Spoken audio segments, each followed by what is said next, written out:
Hello and welcome to Bima. It has been a while since we had our last episode, but I'm happy that we are back this year with two fine gentlemen who are going to assist us in demystifying the portals that Minette has just set up for marine and travel and many other portals that are coming along the way. This conversation is about insurance and how we can advocate and guide you on making the right decisions when you're purchasing your insurance cover, and also to just help you demystify insurance and insurance terms.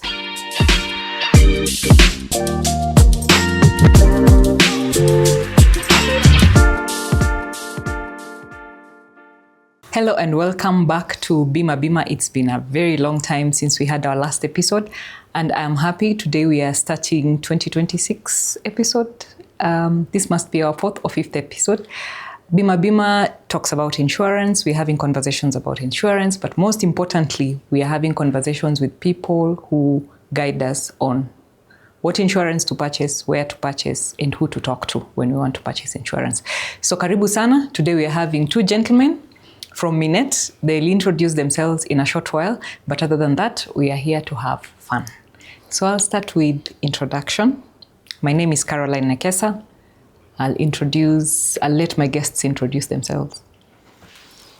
All right, and I'm Dominic Kamonjo. I take care of retail and SME clients in Minette. Happy to be here. Thank you. And my name is Cyrus Njoroge. We work together with Dominic at Retail and SME. Okay, so today we are here to discuss travel and marine portals that you have recently launched at Minette. And we want to have a conversation on how these portals have come to revolutionize purchase of travel and marine insurance, but most importantly, just how they are creating convenience around insurance brokerage and buying of insurance. But I want us to start with a very important question. Cyrus, what's the most unusual thing you have lost while traveling? I've lost my laptop. Yes, in a hotel. Okay. Yes. Dominic? Well, it's a good question. It honestly brings memories. I lost a ring. You can Dominic, imagine did you lose a ring? It was a while back, but I did lose a ring. Okay, how did it leave your finger? Oh, goodness. Let's not go there. That's a good one. I lost a child. Yeah, you know that those airport check-offs and whatever. I think we had just finished putting our fingerprints. And it was my turn. I put my fingerprint. They checked, they screened the eyes. Then I looked back. I didn't see the child. You're saying you lost, like you never found the child? No, I found them eventually. I found them eventually, but I turned back and I couldn't see the child. So we started looking and I started describing who this child looks like. But they wanted to use the small room. So they didn't ask for permission. They just took off. Yeah. Anyway, we eventually found the child. So yeah, we want to see if your travel insurance can cover losses like those ones. Yes, exactly. Okay. Question number 2. A true or false question. Okay. Marine insurance covers pirates. That's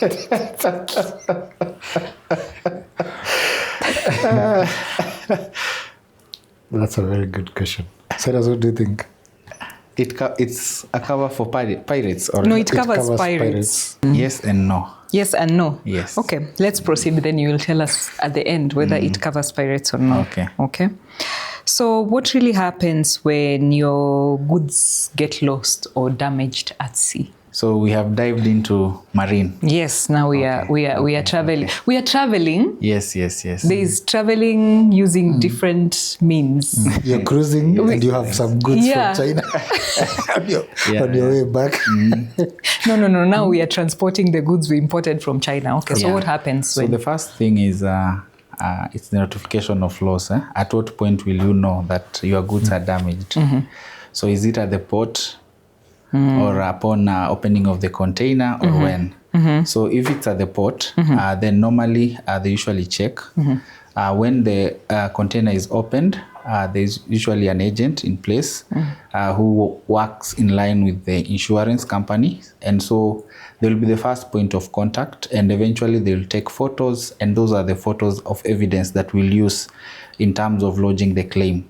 Yeah, so you'll notify us, immediately we'll take up the claim process on your behalf. So when the insurance company is investigating, do they send a diver?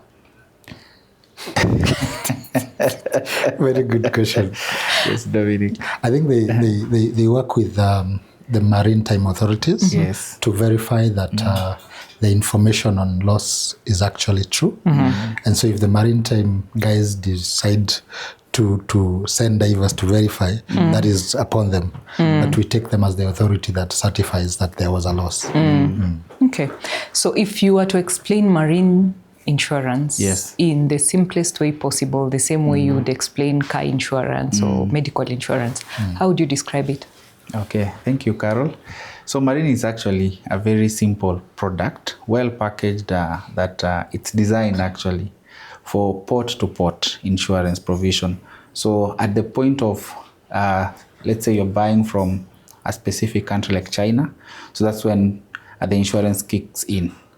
Immediately your luggage are onboarded in the ship all the way to the docking.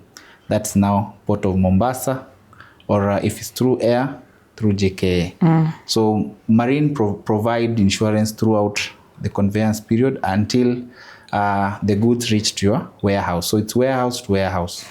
Yeah. What is covered? So warehouse to warehouse. The goods themselves. It's a provision for the goods coverage along the journey through the sea. In the event the goods are damaged in the sea, lost of goods, all the way until you get your goods, because that's the provision for insurance. These are the goods we are covering. So in the event of damage, in the event of loss, or even delays. Yeah. So does that mean I have to declare each and everything in my container? Yes, you have to declare the types of good that you are importing. Yeah. Including, normally we usually pick all that information from the IDF. Yes, so everything is well documented. Okay. So including the narration from the origin country, which company are you buying from. So we capture everything, including the tonnage. Yes. Okay. Now, what's the difference between port to port and warehouse to warehouse? Okay.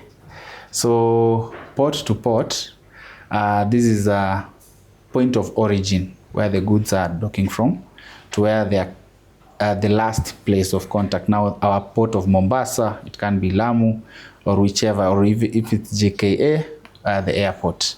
So that's port to port.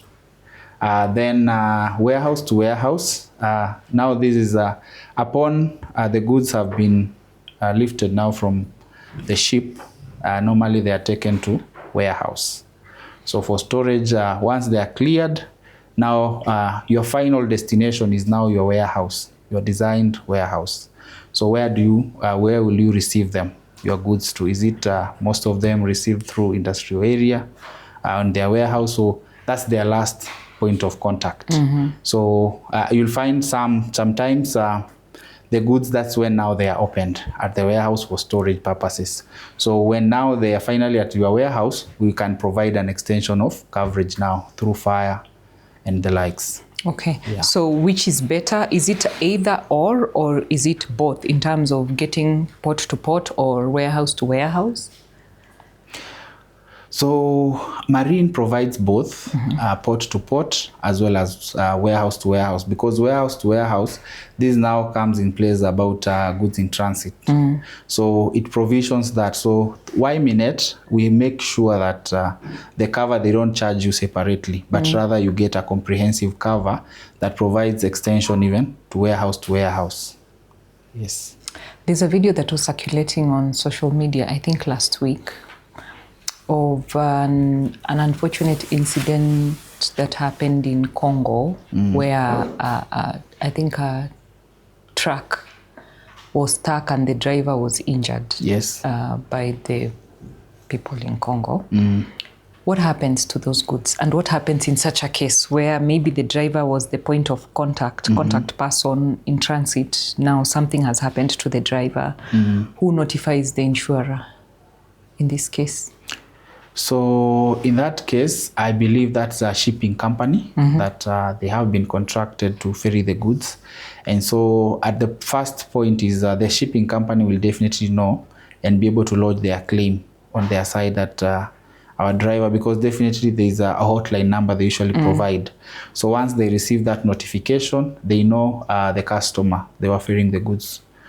So then they will be able to contact the customer that your goods have been delayed because maybe the driver was injured or something along the way occurred to the vehicle. And so the insurance will be able to be notified, even the state of their cargo. So that at that point, we are able even to do investigation to send the team to the site and be able to monitor if the goods were actually stolen or they're still intact. Also to note that if they are damaged or they're in the original state. So if that is the case, they find out that the goods are okay, maybe the shipping line will provide an alternative of how the goods can continue all the way to their warehouse where it was designated. Now, in case of a hostile environment where you cannot send investigators to go and check and confirm, what happens? Like in that case, I believe the environment was not friendly. It was hostile, yeah. Do you just assume that the video is enough? Is it admissible? Normally, there is a provision that they will do a due diligence all this time, because we allow investigations along the way before, so that before payment or even the lodging of the claim. Once you have lodged the claim, investigation kicks in. So based on the outcome, then they will now be able now to verify everything that it is in order. So, but Dominic, maybe you can add. And he's putting it correctly. Remember, the insurer is, or basically has the prerogative to determine what the investigation will check.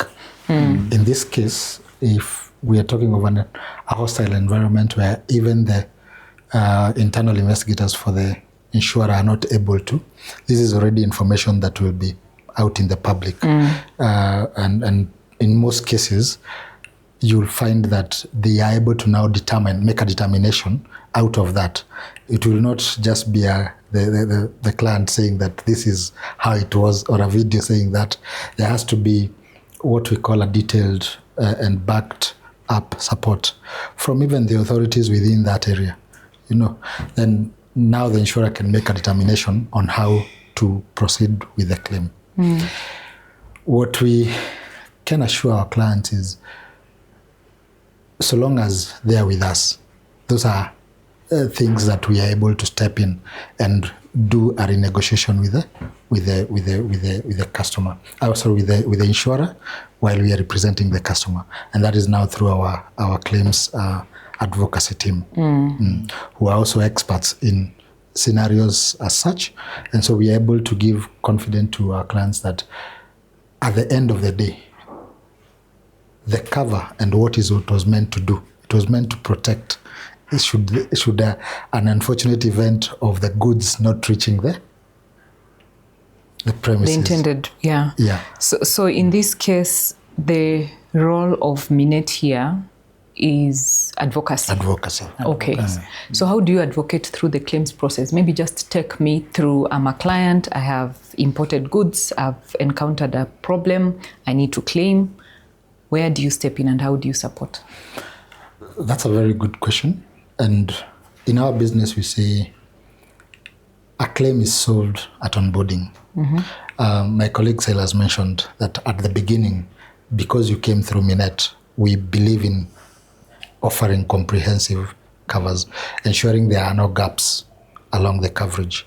So by doing that, it also assists us in ensuring that when we are advocating for the claim, we already laid out the grounds for coverage. Now, remember, we are experts in risk management. So we do have internal capabilities, first within our claims team, in terms of just ensuring that the client is not left unattended to, or what we can say alone, solo, when it comes to the claim, yet they gave us the business. So what our teams will come in is, what our teams will do is they'll come in during the claims process to ensure that the documentation is done correctly, and it is done as per the cover that we onboarded at the beginning. They will also take up the entire conversation in between ourselves as a broker with the insurer to ensure that the processes are being followed and the TATs are being adhered to. Importantly so, also ensuring that there is an in-between between the client and the insurer who knows the particulars of the cover. So where the client is a layman, we come in to offer the technical knowledge, and that forms part of the advocacy. And in most cases where there is ambiguity, like in the situation you've just presented, we are also able to advise the insurer from our expertise on what our recommendation would be in terms of treatment of that particular claim. Okay. So that helps us a lot. And also we are also backed up by our risk and consulting team who also give their view to also still support the customer in terms of what we placed from the beginning. So now when we are talking about your expertise here as brokers and the advocates of the client, we have seen a launch of the marine portal, which I believe adds into the expertise. So tell me, what convenience is this bringing to the client, in addition to obviously the advocacy role that you play? Let me put it even in more simpler terms. Kenya is headed towards what we call a 24-hour backed economy. And in a 24-hour backed economy, the previous models of distributing marine were curtailed to 8 to 5 brick and mortar access and the likes. The regulator, through a consortium with ACI, has since given a directive that the entire marine business will move to a centralized portal. If we borrow from what we saw in the motor space when the entire cover issuance was moved to a portal, we could now issue covers in the night. Yeah. On Saturdays, on Sundays, on holidays. We were no longer limited to time or access to an office. We just needed to empower the same capability in a digital platform. So what we are seeing in the space of marine is enablement for a 24-hour economy. That I am thinking of importing my car, and probably I am chatting someone in China whose time frame is probably at night in Kenya. I will not be hindered to finish my business. I can quickly log on to Minet portal, the Minet Marine portal, take my cover, and still be able to complete the journey, or basically fulfill the import journey or the export journey, whether you are taking goods or bringing goods to the country. So we look at it as a partner who has seen where the country is going, and it's also seeing where the globe is tilting to, because the globe is tilting into business empowerment. Why should we say that the markets should only be opened between 8 in the morning and to 5 p.m. in the evening? Kenyan time. Kenyan time. So we are also ensuring that we are relevant to our customers, but more importantly, becoming a partner who then also enables their business, not just looking for an appointment letter, as we say it. We also want to be a partner who they can really rely on to move their business forward. So we see the portal doing a lot. We are foreseeing a space where you do not need to go looking for an underwriter. You do not need to know a certain person in an insurance company. You do not need to keep that contact. You keep saying, my guy for insurance will sort me. No, just Google our website. You'll get our marine portal ready, and it issues the cover there and then empowering you with what we call digital fast and fast. Okay. And What's the maybe to portal's add on- name? Pardon? What is the portal's? What is the Portal's URL? name is marine.minet.co.ke. marine.minet.co.ke. Yeah. And Okay. maybe to add on Dominic's point a bit, in the current world, things have evolved. Also noting that despite the older days where we could fully import through a company, nowadays you can log into a portal and import by yourself. Yeah. Like Carol, Cyrus, or even Dominic.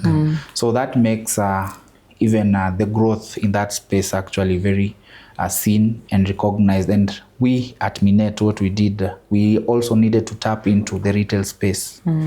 So that we also provide for them a platform whereby it's an end-to-end. They can log into and be able to describe the types of good they want to purchase. And at the tail end, they're able to do a comparison of quotations from various underwriters. These are now insurance companies. See the competitive price, and also we also advise in the provide advisory in the portal. So it's an end-to-end. So they attach their KYC, and at the end they're able to get their certificate, as the way Dominic put it. Okay. So there's no small cargo that cannot be covered by the marine insurance. What is the smallest amount of cargo that I can get cover for? Look at it this way. So long as you're bringing it from another country into Kenya, you will need marine. And if I'm transporting it from Busia to Nairobi? Good question. Well, that is now local. That is from okay, you're still within the borders of the country. So not marine per se, but you'll have you'll need a goods in transit cover. This could be offered by you directly if you're using your own vehicle, or like Silas put it across earlier, if you're using a shipping company, because there are also local companies that offer ferrying of goods. So your marine portal we've just launched does not cover these goods in transit. Local or Local. I'm moving from Busia. I'm coming to Nairobi. I've gotten a job. I have to put my house in a container somewhere and move it. So what we have provided there is that you can also talk to us directly, so that you can seek clarification.